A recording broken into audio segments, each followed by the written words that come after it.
You already know, man. It's LILPFUNK, Lil P Funk. We right here on East Side Scottsdale. You feel me, Pirus. We right here in Carson Finest. We got my boy Lil Spooky Roo. You feel me? OG Bone, P Note, Nosta, and we got my boy Tony KP, man. We right here in the back end. It's townhouses, not the projects.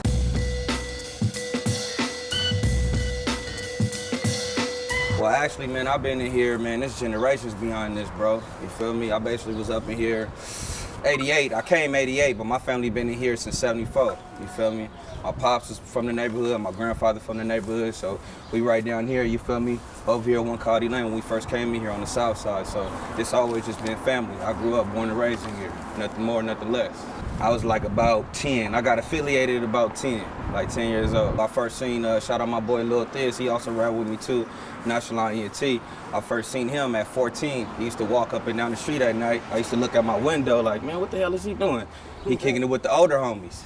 I'm like, what is he? So when I get up the next morning, I see him doing his thing, you feel me? He start getting his hands dirty a little bit with narcotics and stuff.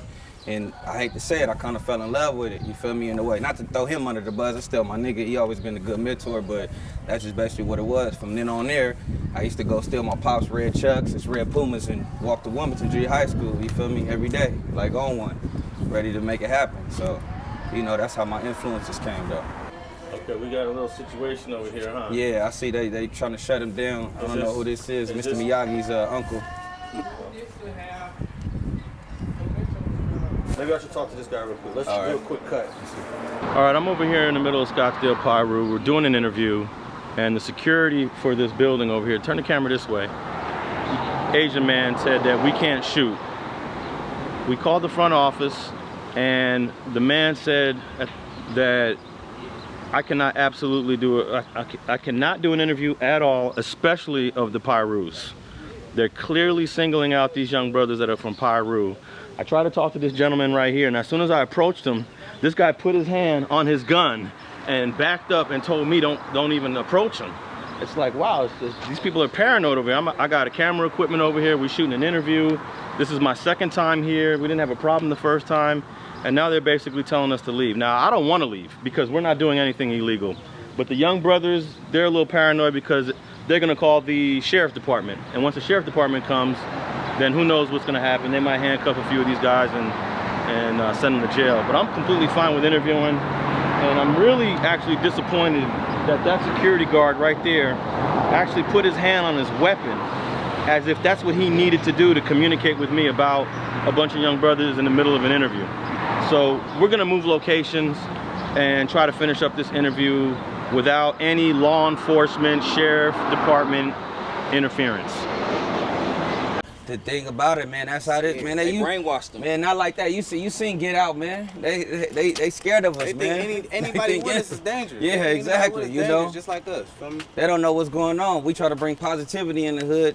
While he probably try to draw down, he probably think you a threat, and you just talking to him regular. You feel me? You talking to him regular, and he just think you a threat, that you about to do something, not knowing he's being ignorant to the game. You trying to tell him and let you know exactly what you do for a living. He don't want to hear that. You know what I'm saying? But it's all good, because we still thugging. We still doing our thing, man. Now, we still doing our thing. What's the problem with being on the premises there and just shooting a little video for a few minutes? Go ahead. They know we gang banging up in here. You know, people, sorry to say, people getting killed up in here. You know, people getting robbed, people losing their lives, people going to jail. Just not us, you know, the Mexicans, the Samoans, you know, everybody that come in Scottsdale, they think when you go to Scottsdale's, that's a bad place. It is a bad place. I ain't gonna lie to you, it is a bad place. But if you know your comfort zone, you know people, it's bad everywhere. You feel me? Like, it's just not bad in Scottsdale, it's bad everywhere. They just can't label us out as the bad guys. You feel me? It's a lot of good guys up in there. A lot of talented people up in there. There you go. A lot of people that went to college, graduated from college. There you go. That became lawyers, that became doctors, that became NFL stars, NBA stars. Negative shit. You feel me? Baseball stars. Like, we known. We really known just for more than gang banging. Now, can we all go up in there and go shoot some basketball right now? Shoot some hoops? Yeah. Oh, yeah, we good. Like, till the security roll up. And what can they say? They just gonna be like, yo, they gonna name me. They gonna recognize this individual. They gonna say me. They gonna say my name, yo, whoop-de-whoop. You can't be in here, you trespassing, blah, blah, blah. Fuck you. Shoot the 3 on their ass. Oh, we're calling the police. We just had a basketball game in here last year with the Avenue Pirus. Shout out to Inglewood Avenue. Shout out to the Feel me? We just had a basketball game with them. Feel me?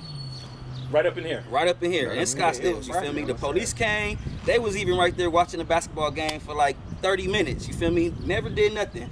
Till the head security guard came back over there. And I told myself, if the police walk around this whole crowd, they coming for me. What they do? Walk around the whole crowd. I got out of there. People calling me on my phone like, yo, I didn't know that was your name. I'm like, damn, they calling my name out and all that. Like, I wasn't even doing nothing. I was the coach. You feel me? I'm coaching my homies, making sure we win this game. You feel me? But, you know, it's all good, though, because, you know, this is what I choose to go through.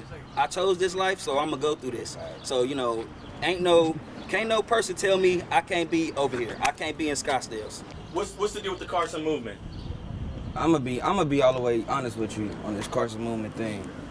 I guess whoever running it, Mike or whatever, Mike West, shout out to him because I like some of the stuff that he's doing. Big Nut, shout out Big Nut too. I think what it is that you can't really call it a Carson Movement because they first step, that Carson Movement song slap. I'm gonna be all the way real. When credits due, credits due. But my thing is though, it can't be a Carson Movement if you ain't got the one-eye nose there. If you ain't got the Delamo nigga, it's supposed to be every neighborhood. But by that being said, I'm gonna be real. You know, we ain't gonna get along with them, period. So it's really not no Carson Movement. Now, on some real spit, I respect what they doing, don't get me wrong, but at the same time, I don't think I could be, you feel me? I ain't gonna say I don't think I could do it because he didn't really sit down with OGs from every neighborhood. He just did it on his own. You gotta really, it's years behind this. You gotta go back and get to everybody from Victoria Parks, from Stevenson Village, from whoever you want to name them, you feel me? Scottsdale, Centerview, Patch, all of these cats, you feel me? You got to, Scotts Parks, you got to really sit down with these niggas and get it cracking. But you got everybody together except for the one I know. So to me, And us. And us too. So it's like, you know, but I mean, like I said, shout out to Mike West. I fuck with his music, but the whole Carson Movement, it's too many ups and downs, like, you feel me, with that shit. So it's like really a no-go, because everybody ain't on board, you feel me? Which is everybody ain't gonna be on board, don't get me wrong, but everybody ain't on board right now. Well, I'm from Boston Finest, you feel me? 459, you feel me? You know, I fuck with the Patch, I fuck with the West Side Boston, I fuck with the Scotts Parks, I fuck with the Centerviews, you feel me? I fuck with all my Pirus, all my Bloods. I got even Crip homies. I got a best friend from Rolling 60s. That nigga in jail right now, you feel me? But it's just certain things you can't forget about. I done been bust up by the 190s. I done been bust on by the Stevensons and shit, you feel me? Other Mexican hoods, other Piru hoods, other blood. I've been bust on by a lot of people, you feel me? You know, but niggas don't forget shit, you feel me? You can let shit go, but you can't forget it though. How can you be a Carson Movement without, you gotta have everybody part of this shit? But you really trying to focus on your music right now. It's still music, and, yeah. And the music's supposed to bridge the gap between rival neighborhoods, whether it's Stevenson and Scottsdale. Everybody right? can't do He it, on man. his music, but his niggas tripping. It's still tripping, we gonna man. come with him. I'm gonna try to do as much as I can, like, you feel me, on some pushing this shit, but at the same time, niggas that's really in the streets, you feel me, that's doing their thing, you feel me, I can't knock them, they doing their shit. How difficult of a task is it to have 190s, Stevensons, and Scottsdales all come to the table? We never had that.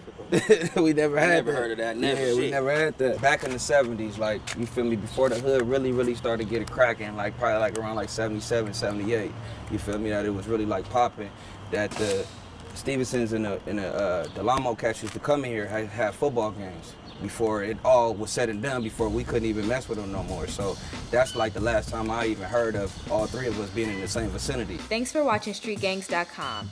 Please like and share the video you just watched and leave a comment below to tell us what you think. You can also watch 2 of our previous episodes to the right. Please visit the link to our Patreon page and support our campaign. And don't forget to subscribe.